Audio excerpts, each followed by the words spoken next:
मेहमानी खुसूसी इलाही साहब हमेशा साथियों प्यारे बच्चों अस्सलाम वालेकुम रहमतुल्लाहि व बरकातुहू।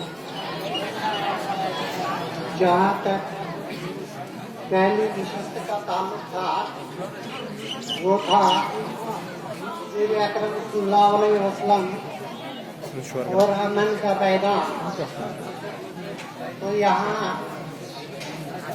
मुझे बॉयज हायर सेकेंडरी स्कूल के बच्चे की बात याद आती है। नए पुलिस का जिक्र किया मैं उसी नए पुलिस से स्टार्ट करता हूँ। उसने कहा कि आप सल्लल्लाहु अलैहि वसल्लम ने अहले अरब को अमन एतिहाद का दर्ज दिया।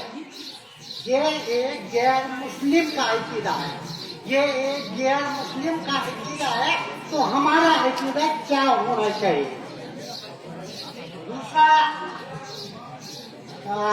एक